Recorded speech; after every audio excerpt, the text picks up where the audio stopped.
Welcome to G Fun Facts Online. Today, we're journeying into the heart of Asia's sprawling Megacities, where a silent yearly battle is fought. This isn't a conflict of armies, but of humanity against the overwhelming power of nature.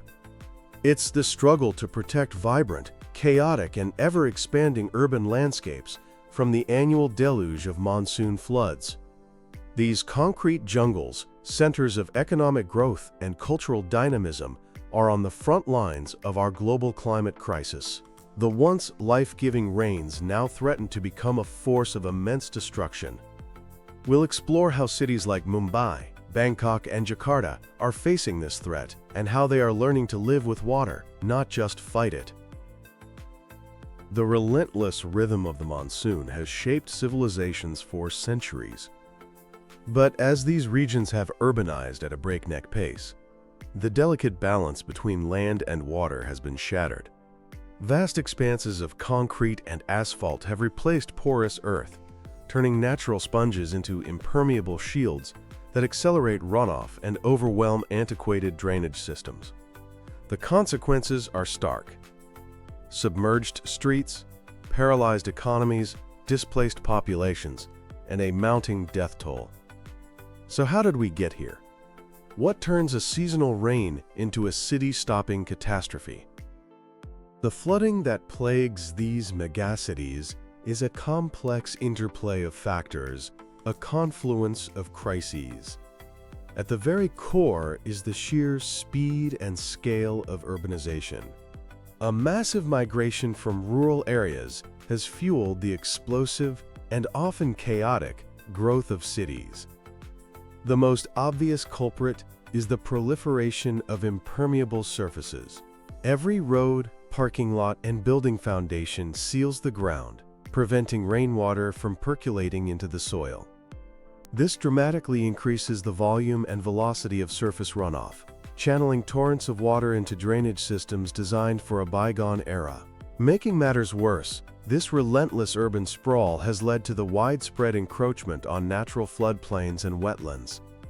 These vital ecosystems, which once acted as nature's sponges, absorbing and slowly releasing excess rainwater, have been paved over for housing and industry. The loss is profound. In Bangkok, for example, industrial parks built on former rice paddies and wetlands have become epicenters of flood-related economic chaos. In Mumbai, the encroachment of slums on vital drainage areas and riverbanks has severely crippled the city's ability to manage monsoon runoff. Even the very structure of our cities contributes to the problem. The urban heat island effect, where cities are significantly warmer than their rural surroundings, can actually intensify rainfall. The increased heat enhances convection, leading to more intense, localized downpours that can quickly overwhelm any drainage system.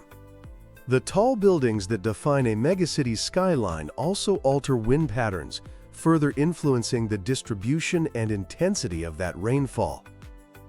Superimposed on this urban challenge is the escalating threat of climate change. The science is clear. A warming planet leads to more extreme weather. For monsoon regions, this means more intense and erratic rainfall.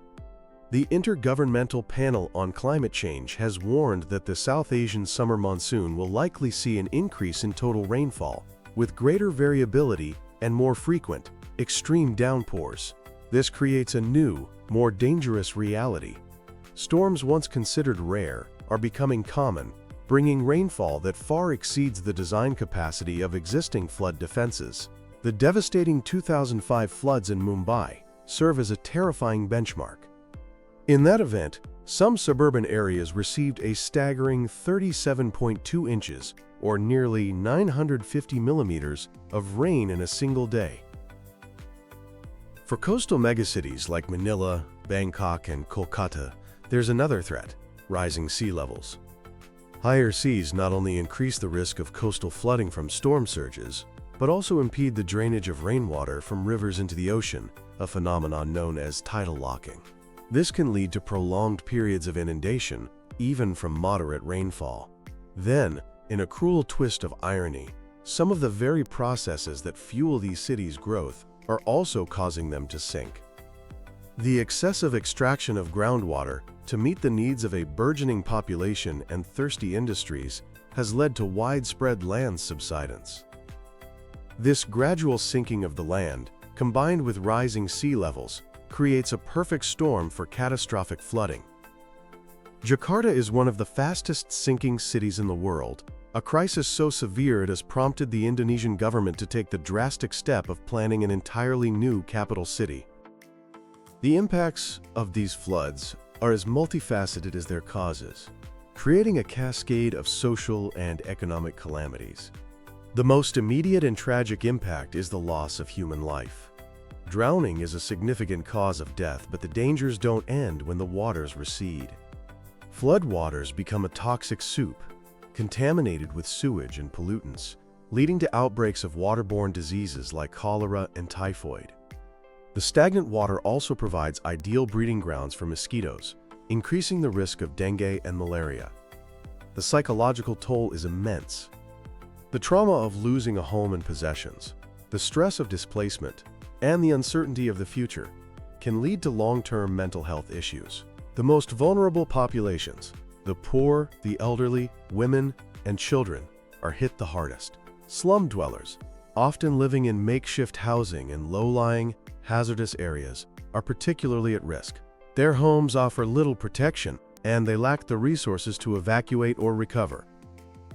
The economic backlash is staggering, with the potential to cripple local and national economies. Direct costs are the most visible. Damage to homes, businesses, and public infrastructure like roads and bridges. The 2011 floods in Bangkok, for instance, caused an estimated $46.5 billion in economic damages and losses, making it one of the costliest natural disasters in history. But the indirect costs can be even greater. Business disruption leads to significant losses in productivity and revenue. The 2011 floods in Thailand, a major global hub for producing computer hard drives and automotive parts, sent shockwaves through global supply chains, affecting industries and consumers thousands of miles away. Tourism, a vital source of revenue, can be hard hit. Images of a submerged city deter visitors, leading to a sharp decline in income for hotels, restaurants, and countless other businesses. For the urban poor, the economic impacts can trap them in a cycle of poverty, as they lose not just their homes, but also their livelihoods, making it almost impossible to recover before the next disaster strikes. In the face of these mounting challenges, however, cities are fighting back. They are deploying a wide array of strategies, from traditional concrete solutions to innovative green approaches, reflecting a growing recognition that there is no one-size-fits-all answer. For decades, the primary response has been gray infrastructure, large-scale engineering projects designed to control and divert floodwaters. This includes massive dams and reservoirs to store excess rainwater, levees and floodwalls to contain rivers, and powerful pumping stations to lift stormwater out of low-lying areas. Many cities have invested heavily in these projects. Manila has a master plan to modernize its pumping stations and build a new dam. Jakarta's ambitious National Capital Integrated Coastal Development Project aims to protect the city with a massive sea wall. But while gray infrastructure can be effective, it has its limits. These projects are incredibly expensive to build and maintain. They can have significant negative environmental impacts. And perhaps most dangerously, they can create a false sense of security, encouraging more development in flood-prone areas, potentially leading to an even greater disaster if the defenses fail or are overwhelmed. This has led to a growing recognition of the importance of green infrastructure and nature-based solutions. These approaches seek to mimic the natural water cycle, using vegetation and soil to absorb, store, and filter rainwater. The most famous example is the sponge city concept, pioneered in China.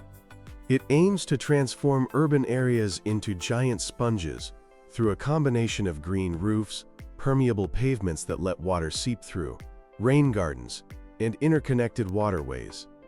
In Bangkok, new urban forests are being created to help the city soak up excess rainwater. Parks and green spaces can be designed to double as temporary flood storage areas. Restoring urban wetlands and the vegetated areas along riverbanks can slow down and filter floodwaters. Green infrastructure is often more cost-effective than its gray counterpart and provides numerous co-benefits, like improved air quality, enhanced biodiversity, and new recreational spaces for citizens. Of course, effective flood management isn't just about infrastructure.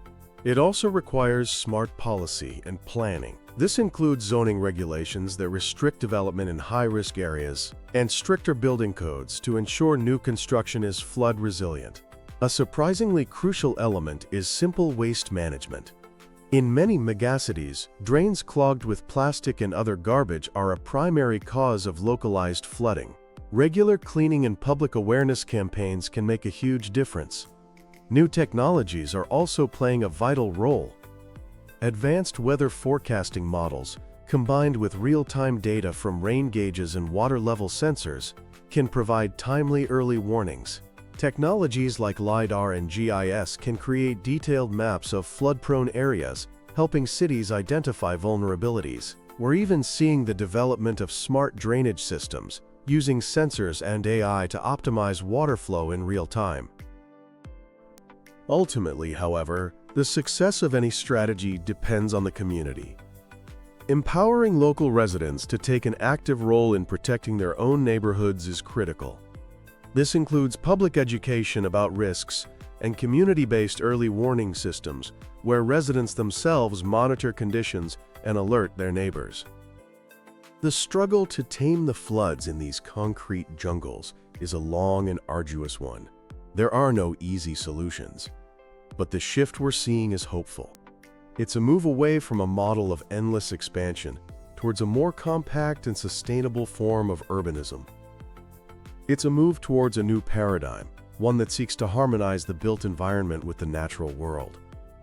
It requires a fundamental change in how we think about our cities, learning to see water not as an enemy to be conquered, but as a precious resource to be managed and respected. The battle against urban flooding is not just about saving cities. It is about safeguarding the lives and livelihoods of millions. It is a battle for a more just, equitable, and sustainable world.